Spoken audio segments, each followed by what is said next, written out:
बहुत समय पहले की बात है। एक छोटे से गांव में रतनलाल नाम का एक साधारण सा लड़का रहता था।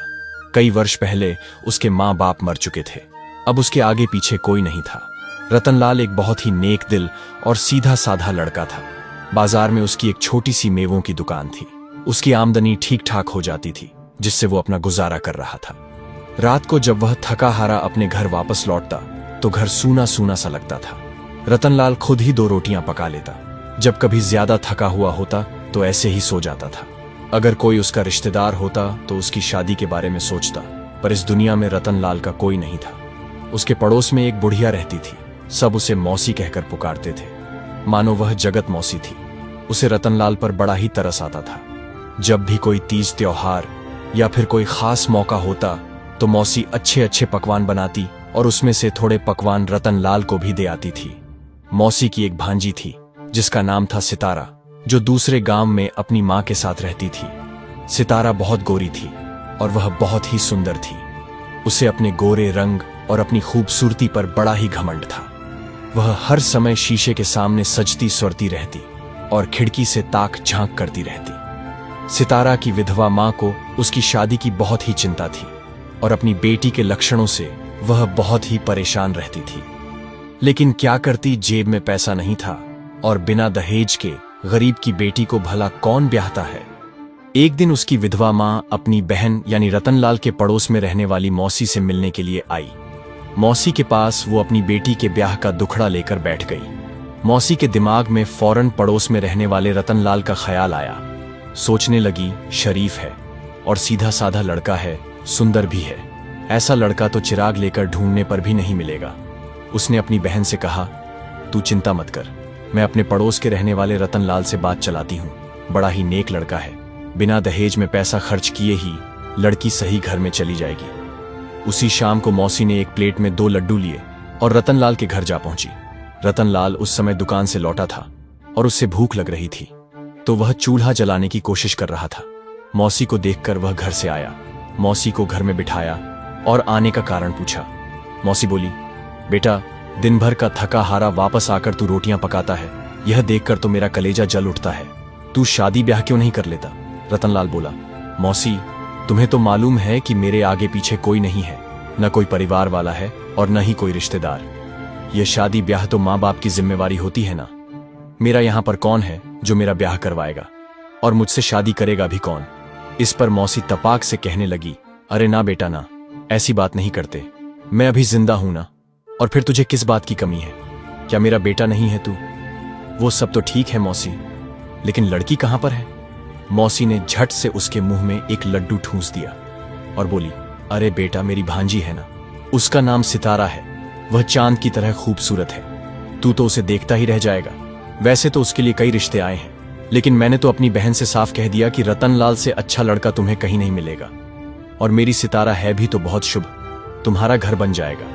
रतनलाल को अपनी शादी की बात करते हुए बड़ी ही शर्म आ रही थी। वह धीरे से बोला, मौसी, आप तो मेरी मां की जगह पर हो, आप जैसा ठीक समझे वैसा कर लीजिए। मौसी ने खुशी के मारे दूसरा लड्डू खुद अपने ही मुंह में ठूंस लिया और रतनलाल को आशीर्वाद देते हुए वहां से चली गई। जब मौसी वापस अपने घर पहुंची तो अपनी बहन से बोली, लो बहन, तेरा काम तो हो गया। इतना सीधा साधा और सुंदर लड़का तुम्हें 7 जन्म में खोजने पर भी नहीं मिलेगा। तेरी बेटी तो राज करेगी और फिर रतनलाल की अच्छी दुकान है, अच्छा भला कमा लेता है। सितारा की मां कहने लगी, लेकिन बहन, मेरे पास तो फूटी कौड़ी भी नहीं है कि मैं अपने दामाद को 2 जोड़ी कपड़े भी बना सकूं और बारात को खाना खिला सकूं। मौसी बोली, उसकी तुम चिंता मत करो, मैं सब संभाल लूंगी। अगले दिन मौसी लड्डू लेकर रतनलाल के घर पहुंची और बात पक्की होने पर उसे बधाई देने लगी। रतनलाल बहुत ही खुश था और कहने लगा, मौसी, अब जो भी करना है वो आपको ही करना है। मौसी बोली, अरे रतन, तू फिक्र मत कर, मैं सब कुछ संभाल लूंगी। हाँ, कुछ नगद रुपया है तेरे पास तो वह मुझे दे दे। खुशी के मारे रतनलाल फूला नहीं समा रहा था। वह जल्दी से घर में गया और जो कुछ भी जमा पूंजी उसके पास थी वह थैली में लेकर आया और वह थैली मौसी के हाथों पर रख दी। मौसी की तो मानो मन की मुराद पूरी हो गई थी। वह थैली लेकर वापस अपने घर चली गई। थोड़े से पैसे उसने उसमें से अपने पास रख लिए और बाकी की थैली अपनी बहन को सौंप दी। कहने लगी, लो, रुपयों की व्यवस्था भी हो गई। अब सोच समझकर खर्च करना। अगले महीने ही रतनलाल की शादी तय हो गई। जब शादी वाला दिन आया तो रतनलाल थोड़ी सी बारात के साथ ससुराल पहुंच गया। रतनलाल के ज्यादा दोस्त और जानने वाले तो थे नहीं। उसका एक ही दोस्त था जिसका नाम था लखन। लखन और आसपास के कुछ दुकानदार उसकी बारात में आए थे। रतनलाल अपनी चांद जैसी गोरी दुल्हन को देखकर फूला न समाया। दूसरे दिन उसने 4-5 लोगों को अपने घर दावत पर बुलाया। लखन भी उसके घर दावत पर आया था। वह कहने लगा कि मैं तो भाभी की मुंह दिखाई करूंगा, एक ही तो देवर हूं मैं, और देवर से कैसी शर्म। रतनलाल बेचारा सीधा साधा आदमी था। दोस्ती की वजह से वह मान गया। लखन ने भाभी का मुंह देखा तो वो उसकी सुंदरता पर मोहित हो गया। उसने भाभी को सोने की परत छड़ी हुई चांदी की बालियां मुंह दिखाई में दे दी। यह देखकर तो सितारा बहुत ही खुश हो गई।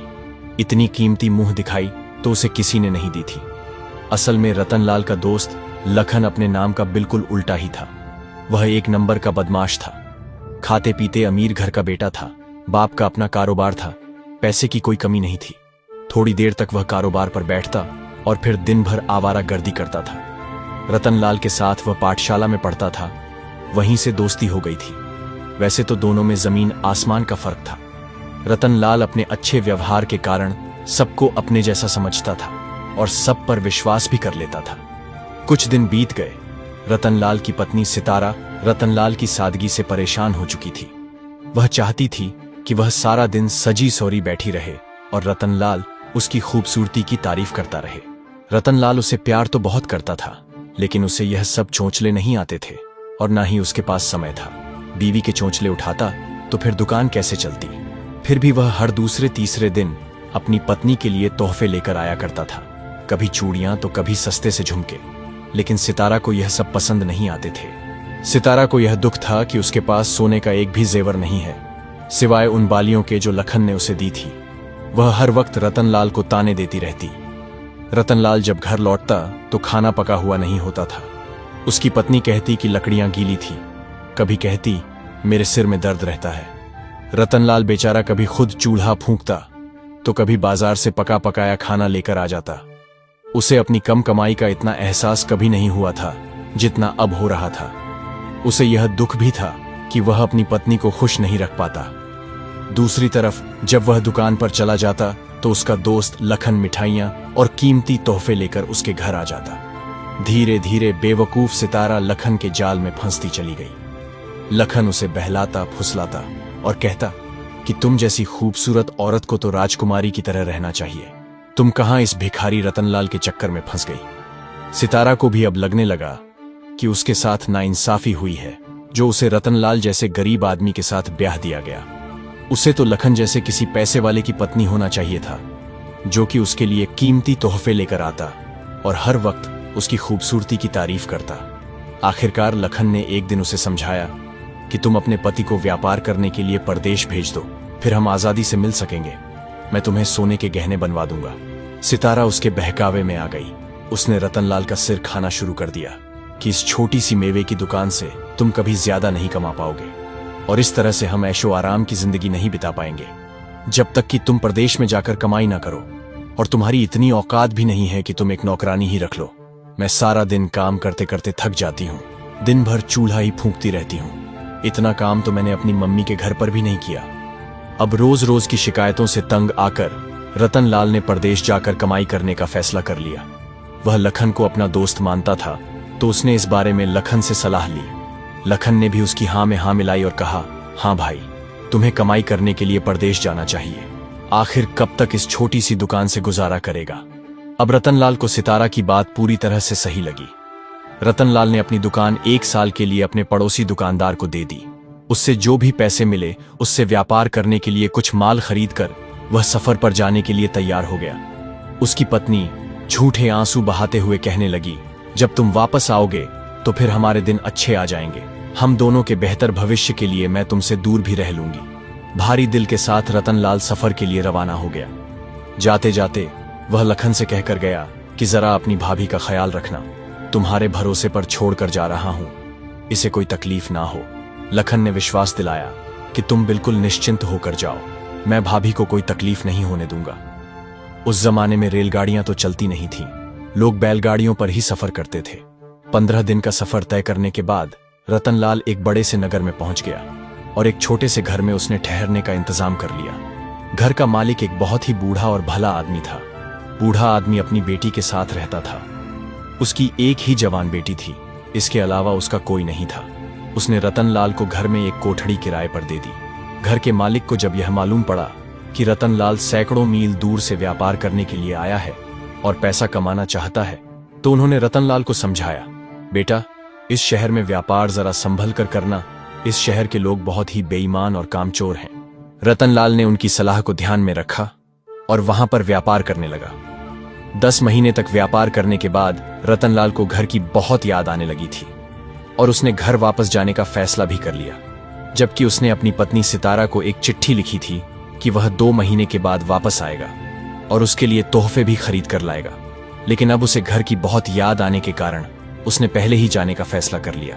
उसके व्यापार का सारा सामान बिक चुका था और उसे अच्छा मुनाफा भी हो चुका था। जाते समय उसने घर के मालिक यानी बूढ़े आदमी को शुक्रिया किया और कहा, बाबा, आपने एक बाप की तरह मेरी सहायता की है। बूढ़े आदमी ने कहा, मेरा कोई बेटा नहीं है, सिर्फ एक बेटी है। तुम्हें देखते ही मुझे महसूस हुआ कि अगर मेरा कोई बेटा होता तो बिल्कुल तुम्हारे जैसा ही होता। अगर जिंदगी रही तो मैं तुमसे मिलने के लिए जरूर आऊंगा बेटा। तुम इतने अच्छे और सीधे साधे हो। जी चाहता है कि तुम्हारे साथ कभी कुछ गलत ना हो। तुम एक व्यापारी हो तो अक्सर तुम्हें सफर पर आना जाना पड़ेगा, इसलिए मेरी 3 बातों को हमेशा याद रखना। पहली नसीहत यह है कि जहां तक हो सके रोजी रोटी कमाने के लिए परदेश ना जाना और अपने ही देश में जो भी रूखी सूखी मिले उसी में गुजारा करना, क्योंकि अपने देश की रोटी परदेश की रोटी से कहीं अच्छी होती है। भगवान ने सबके लिए रोटी रोजी का इंतजाम किया है। जो कुछ भी तुम्हारी किस्मत में होगा वह तुम्हें जरूर मिल जाएगा। दूसरी नसीहत यह है कि कभी औरत के कहने में आकर परदेश के सफर पर मत निकलना, क्योंकि घर की औरतें कारोबार और व्यापार के बारे में कुछ नहीं जानती। और मेरी तीसरी नसीहत यह है कि कभी अपनी पत्नी को किसी के भी भरोसे पर छोड़कर सफर पर मत जाना, चाहे वो कोई भी कितना भी अच्छा क्यों ना हो। यह सब कुछ सुनकर रतनलाल बोला, बाबा, मैंने तो यह तीनों काम किए हैं जिन्हें ना करने की आपने नसीहत दी है। रोजी रोटी की तलाश में मैं परदेश का सफर करने आया हूं और यह सफर मैंने अपनी पत्नी के जोर देने पर ही किया है और अपने दोस्त को पत्नी का ख्याल रखने की जिम्मेवारी सौंप कर आया हूं। बूढ़े ने कहा, बेटा, सच में तुम बहुत ही सीधे साधे और नेक दिल आदमी हो, लेकिन दुनिया में हर कोई तुम्हारे जैसा नहीं होता। अब जो भी हो, बस यूं समझो कि तुम्हारे घर में चोर घुस गया है, लेकिन तुम खबर देकर घर मत जाना और जो भी तमाशा तुम देखो उसके मुताबिक एक मर्द की तरह फैसला करना। रतनलाल उसी वक्त अपने घर के लिए रवाना हो गया। लगभग 10-15 दिन का सफर तय करने के बाद वह अपने घर पहुंचा तो उस समय शाम हो चुकी थी। उसे बूढ़े की बात याद में आई कि खबर करके घर में मत जाना। उसने अपना सामान घर के बाहर ही रख दिया और दबे पांव चुपचाप घर में दाखिल हो गया। जहां पर कमरे की खिड़की थी, वह उस खिड़की से घर के अंदर झांकने लगा तो कमरे में रोशनी हो रही थी। अंदर से सितारा और लखन के हंसने और बोलने की आवाजें आ रही थीं। रतनलाल दीवार से चिपक कर खड़ा हो गया और वैसे भी बाहर अंधेरा छाया हुआ था। सितारा लखन को रतनलाल का लिखा हुआ खत सुना रही थी कि वह 2 महीने के बाद आएगा और उसे छोड़कर कभी वापस नहीं जाएगा। उसने सितारा के लिए पायल और झुमके जैसे तोहफे भी खरीद लिए हैं। सितारा और लखन उसकी चिट्ठी का मजाक उड़ा रहे थे। लखन ने कहा, अरे, वह भिखारी का भिखारी ही रहेगा। 2 रुपए वाला सामान खरीद कर तुम पर रोब जमा रहा है। मैं तुम्हारे लिए जो बाजूबंद लाया था ना, वह तो पूरे 100 रुपए का था।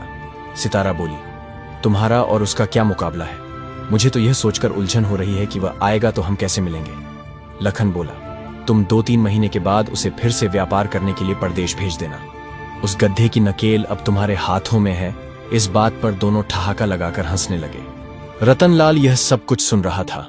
उसका तो गुस्से के मारे बुरा हाल था। उसी वक्त उसने जाकर दरवाजा धड़ाधड़ खड़काना शुरू कर दिया। सितारा ने दरवाजा खोला। रतनलाल को देखकर उसकी हालत ऐसी हो गई मानो कांटो तो बदन में खून न निकले। पीछे पीछे लखन भी आ गया। रतनलाल पर उसकी नजर पड़ी तो उसकी सिट्टी बिट्टी गुम हो गई। बड़ी मुश्किल से उसने खुद को संभाला। वह रतनलाल से बोला, मैं तो भाभी का हालचाल पूछने के लिए यहां पर आया था कि कहीं भाभी जी को किसी चीज की आवश्यकता तो नहीं है। रतनलाल का दिल तो कर रहा था कि वह लखन का मुंह नोच ले, लेकिन उसने अपने आप को संभाल कर रखा और धैर्य से बोला, अब तुम इसे अपने घर ले जा सकते हो। ताकि इसकी आवश्यकताओं को अच्छी तरह से पूरा कर सको। सितारा बोली, नहीं, ऐसा मत कहिए। और उसने जोर जोर से रोना शुरू कर दिया। और इसके बाद लखन भी सीना जोरी करते हुए रतनलाल को बुरा भला कहने लगा। वो बोला, भलाई का तो जमाना ही नहीं है। मैं तो भाभी को मां समान समझकर इतने दिनों तक इसकी देखभाल करता रहा, और अब यह मुझ पर इल्जाम लगा रहा है। शोर शराबा सुनकर आसपास के लोग भी वहां पर जमा हो गए। सभी लोगों ने रतनलाल से कहा, रतनलाल, तुमने अच्छा किया जो वापस लौट आए और इस औरत के साथ अपना रिश्ता तोड़ दिया। ऐसी औरत के साथ यही होना चाहिए था। हम तो इतने दिनों से इन दोनों की बेशर्मी देख रहे थे, लेकिन सिर्फ तुम्हारे कारण ही चुप थे। यह शरीफ लोगों का मोहल्ला है और हम लोगों के घर में भी बहू बेटियां हैं। लोगों की बात सुनकर लखन और सितारा के मुंह से एक शब्द न निकल पाया। यह खबर लखन के माँ बाप तक पहुंची तो वह भी अपने बेटे की करतूत पर बड़े ही शर्मिंदा थे। रतनलाल ने लखन की मां से कहा, मौसी, आप अपने बेटे का ब्याह सितारा से कर दीजिए, क्योंकि मैं नहीं चाहता कि सितारा बेघर हो जाए। और वैसे भी इसमें गलत क्या है? यह दोनों एक दूसरे से प्रेम करते हैं और एक साथ खुश रहेंगे। लखन की मां बोली, बेटा, तेरा हृदय वाकई बहुत बड़ा है। मैं अपने बेटे की इस नीच हरकत से बहुत दुखी हूं, पर क्या कर सकती हूं? जैसा तुम चाहो मैं तो तैयार हूं। लखन की मां सितारा को लेकर अपने घर चली गई ताकि सही समय पर दोनों की शादी की जा सके। इस हंगामे में आधी रात बीत चुकी थी। रतनलाल लंबे सफर से आया था और थक चुका था। यह सब कुछ देखकर वह बिल्कुल टूट सा गया था। 2 दिन तक वो अपने घर से बाहर ही नहीं निकला। उसे प्रदेश वाले बूढ़े बाबा और उनकी बातें याद आ रही थीं। जैसे तैसे उसने 15 दिन गुजारे, लेकिन किसी काम में उसका मन ही नहीं लग रहा था। एक बार वह फिर से सफर पर निकल पड़ा। कई दिनों के सफर बाद वो बूढ़े बाबा के घर जा पहुंचा। रतनलाल ने सारी कहानी बूढ़े बाबा को कह सुनाई। बूढ़े बाबा ने उसे गले से लगाया और तसल्ली देते हुए कहा, बेटा, जो कुछ भी हुआ उसे भूल जाओ। सितारा तुम जैसे नेक लड़के के काबिल ही नहीं थी। यह तो तुम शुक्र करो कि भगवान ने तुम्हारा पीछा उससे छुड़ा दिया। रतनलाल बोला, बाबा, आपको मेरा दुख बांटकर मन हल्का सा हो गया है। बाबा कुछ देर तक सोचकर बोला, बेटा, मेरी बेटी को तो तू जानता ही है। मैं अपने मुंह से उसकी तारीफ तो नहीं करूंगा, मगर वह बहुत ही नेक और घरेलू लड़की है। तुम उसके साथ खुश रहोगे। अगर तुम राजी हो जाते हो तो मैं अपनी बेटी की शादी तुम्हारे साथ कर सकता हूं। रतनलाल कैसे मना कर सकता था? वह तो पहले से ही बूढ़े बाबा की बहुत इज्जत करता था। वह इस रिश्ते के लिए तैयार हो गया। कुछ दिनों बाद अच्छा सा मुहूर्त देखकर दोनों की शादी करा दी गई। इसके बाद बूढ़े बाबा ने कहा, बेटा, अब तुम अपने गांव जाकर आसपास के नगरों में व्यापार करो और खुशी से रहो। रतनलाल ने जिद करी कि बाबा, आप भी हमारे साथ चलिए। यहां पर आपकी देखभाल करने वाला भला कौन है? अगर आप हमारे साथ रहेंगे तो हमारे घर पर भी बरकत हो जाएगी। बड़े बूढ़ों का आशीर्वाद मानो भगवान का आशीर्वाद होता है। रतनलाल की जिद के आगे बूढ़े बाबा मजबूर हो गए, और वैसे भी वह उस नगर में नहीं रहना चाहते थे। उन्होंने अपने घर को बेच दिया और रतनलाल के साथ चले गए। फिर तीनों खुशी से गांव में अपना गुजारा करने लगे। वो कहते हैं ना कि जिसके सिर पर बड़े बूढ़ों का हाथ हो वह बहुत ही आगे तक जाता है। रतनलाल के साथ भी यही होता है। अपने ससुर की समझदारी भरी नसीहतों पर चलकर रतनलाल ने बहुत ही तरक्की की और थोड़े ही दिनों में अपने आसपास के कस्बे का एक बहुत ही बड़ा व्यापारी बन गया। तो दोस्तों, इस कहानी से यह सीखने को मिलता है कि जिस घर में आप बिना रोक टोक के किसी भी समय जा सको, उस घर पर कभी गंदी नजर मत डालना, वो चाहे धन का लोभ हो या फिर प्रेम का।